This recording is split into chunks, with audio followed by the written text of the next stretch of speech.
May 1 തൊഴിലാളികളുടെ മധ്യസ്ഥൻ എന്ന നിലയിൽ വിശുദ്ധ യൗസേപ്പിനെ ആദരിക്കുന്ന, ബഹുമാനിക്കുന്ന ഒരു സുദിനമാണല്ലോ മെയ് മാസം 1-ാം തീയതിയായ ഇന്ന്.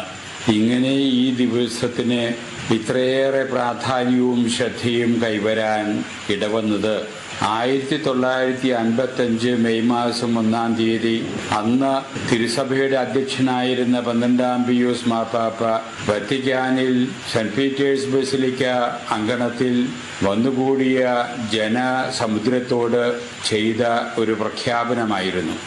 പരിശുദ്ധ പിതാവ് അന്ന് ജനങ്ങളോടായിട്ട് പറഞ്ഞു, മനുഷ്യരായ നാം എല്ലാം വ്യത്യസ്തപ്പെട്ട തൊഴിൽ ചെയ്ത് ജീവിക്കാൻ വേണ്ടി നിയോഗിക്കപ്പെട്ടിട്ടുള്ള വ്യക്തികളാണ്. അങ്ങനെ തൊഴിൽ ചെയ്യുന്ന വ്യക്തികളൊക്കെ ആ അടിസ്ഥാനത്തിൽ തൊഴിലാളികളാണ്. തൊഴിലാളികളായ നമുക്ക് എല്ലാവർക്കുമായി ഒരു പൊതു മധ്യസ്ഥനെ നൽകാൻ ഞാൻ ആഗ്രഹിക്കുകയാണ്. നമ്മുടെ കർത്താവ് ഈശോ മിശിഹായുടെ വളർത്തുപിതാവായിട്ടുള്ള വിശുദ്ധ യൗസേപ്പ് പിതാവ് ആണ് തൊഴിലാളികൾ എന്ന നിലയിലുള്ള സ്വർഗത്തിലെ നമ്മുടെ മധ്യസ്ഥൻ എന്ന് ഞാൻ നിങ്ങളോടായിട്ട് പ്രഖ്യാപിക്കുന്നു. ഈ പ്രഖ്യാപനത്തോടനുബന്ധിച്ചാണ് മെയ് മാസം 1-ാം തീയതി തൊഴിലാളി ദിനം എന്ന നിലയിൽ കത്തോലിക്ക സഭയിൽ യൗസേപ്പ് പിതാവിൻ്റെ തിരുനാള് ആഘോഷിക്കാൻ തുടക്കം കുറിച്ചത്. ചരിത്രത്തിൽ പ്രസിദ്ധമായി തീർന്ന റഷ്യൻ വിപ്ലവത്തിന് ശേഷം തൊഴിലാളികൾ നിരീശ്വര പ്രസ്ഥാനങ്ങളിൽ ചേക്കേറാൻ തുടങ്ങി. ഇതിലുള്ള ഉത്കണ്ഠയായിരുന്നു പരിശുദ്ധ പിതാവിന് ഇങ്ങനെ തൊഴിലാളികൾക്ക് ഒരു പൊതുമധ്യസ്ഥൻ എന്ന നിലയിൽ യൗസേപ്പ് പിതാവിനെ ലോകത്തിന് പ്രദാനം ചെയ്യാൻ പ്രചോദനമായത് എന്നുള്ളതാണ് സത്യം. യൗസേപ്പ് പിതാവ് യഥാർത്ഥത്തിൽ ജീവിച്ച് വിജയിച്ചവരുടെ കൂട്ടത്തിൽ എണ്ണപ്പെടാവുന്ന ശ്രദ്ധേയമായിട്ടുള്ള ഒരു വ്യക്തിയാണ് എന്ന് ചരിത്രം സാക്ഷിക്കുന്നു. എന്നാൽ ലോകത്തിൽ പരക്കെ വിജയത്തിൻ്റെ മോഡലായിട്ട് അംഗീകരിക്കപ്പെടുന്ന ആ രീതിയല്ല യൗസേപ്പ് പിതാവിൽ കാണുക. ജീവിതത്തിൽ ഇന്ന് പരക്കെ അംഗീകരിക്കപ്പെട്ടു പോരുന്ന വിജയത്തിൻ്റെ മോഡലിൻ്റെ ഒരു ബദൽ മോഡൽ എന്ന രീതിയിലാണ് യൗസേപ്പ് പിതാവ് നമുക്ക് കാണാൻ സാധിക്കുക. ആ ബദൽ മോഡൽ ജീവിച്ചുകൊണ്ടാണ് യൗസേപ്പ് പിതാവ് ജീവിതത്തിൽ വിജയിച്ചത്. പരക്കെ വിജയത്തിൻ്റെ മോഡലായിട്ട് ലോകം ഇന്ന് അംഗീകരിക്കുന്നത് ജോലി, അത് തന്നെ ഏറ്റവും ഉയർന്ന ജോലി ചെയ്യാൻ സാധിക്കുക, ഉയർന്ന ശമ്പളങ്ങൾ തരപ്പെടുത്താൻ സാധിക്കുക, ജീവിതത്തിൽ മറ്റുള്ളവരുടെ ഇടയിൽ വലിയ സ്വാധീനം ചെലുത്താൻ ഇടവരിക, അങ്ങനെ എല്ലാ തരത്തിലും ഉന്നത തട്ടിൽ വ്യാപരിക്കാൻ ഇടവരുന്ന ആ ജീവിത ശൈലിയാണ് ജീവിതത്തിൽ വിജയത്തിൻ്റെ മാതൃക എന്ന വിധത്തിലെ സാധാരണ മനുഷ്യരെ സാമാന്യമായിട്ട് കരുതുന്നത്. എന്നാൽ യൗസേപ്പ് പിതാവ് അതിൻ്റെ നേരെ വിപരീതമായിട്ടുള്ളൊരു ദിശയിലേക്കാണ് വിരൽ ചൂണ്ടുന്നത്. ഉന്നതമായിട്ടുള്ള ജോലി എന്നതിനേക്കാൾ ജോലി എന്തുമാകട്ടെ, എത്ര ഹീനമായിട്ടുള്ള ജോലിയുമാകട്ടെ, ഹീനമാണെന്ന് സമൂഹം പരക്കെ അംഗീകരിക്കുന്ന, കരുതപ്പെടുന്ന ഒരു ജോലിയാണ് തച്ചൻ്റെ ജോലി. ഇന്നത്തെ സുവിശേഷത്തിൽ നാം അത് കാണുന്നു. യേശുക്രിസ്തുവിനെ സ്വന്തം നാട്ടിലെ ആളുകൾ പരിഹസിക്കുന്നതിന് വേണ്ടി ഉപയോഗിക്കാൻ ഇടവരുന്ന ഒരു സംഭാഷണത്തിലെ വെളിപ്പെടുത്തുകയാണ്, ഇവന് ഈ ജ്ഞാനമൊക്കെ എവിടെ നിന്ന്, ഇവൻ നമുക്കറിയാവുന്ന ഒരു തച്ചന്റെ മകനല്ലേ എന്ന രീതിയിലാണ് യേശുക്രിസ്തുവിനെ ഒരു വിധത്തിൽ അപഹാസ്യനാക്കാൻ സ്വന്തം നാട്ടുകാർ ശ്രമിക്കുന്നതായിട്ട് സുവിശേഷത്തിൽ നാം ഇന്ന് വായിച്ചത്. അപ്പോൾ എല്ലാ കാലത്തും, അക്കാലത്തും ഇക്കാലത്തും തച്ചന്റെ ജോലി, മരപ്പണി എന്ന് പറയുന്നത് വളരെ ഉയർന്ന നിലവാരത്തിൽ ഉള്ള ഒരു ജോലിയായിട്ട് ആളുകൾ കരുതിയിട്ടില്ല.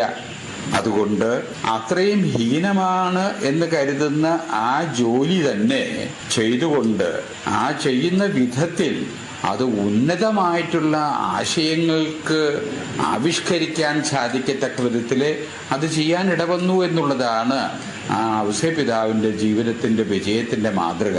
എന്ന് വെച്ചാൽ ഹീനമായിട്ടുള്ള, ഏറ്റവും താഴ്ന്നമായിട്ടുള്ള ജോലിയായാലും ഉയർന്ന നിലവാരത്തിൽ അത് ചെയ്യാൻ സാധിക്കുക, മൂല്യങ്ങൾക്ക് സ്ഥാനം കൊടുത്തുകൊണ്ട് ഉയർന്ന മൂല്യങ്ങൾക്കനുസരിച്ച് പ്രതിബദ്ധതയോടുകൂടെ, ആത്മാർത്ഥതയോടുകൂടെ, സത്യസന്ധതയോടുകൂടി അവ നിർവഹിക്കുമ്പോൾ ജീവിതത്തിൽ ആ വ്യക്തിക്കും വിജയം നേടാനാകുമെന്നാണ് ഔസേപ്പ് പിതാവിന്റെ ജീവിതം നമ്മുടെ മുമ്പിൽ അവതരിപ്പിക്കുന്ന സത്യം.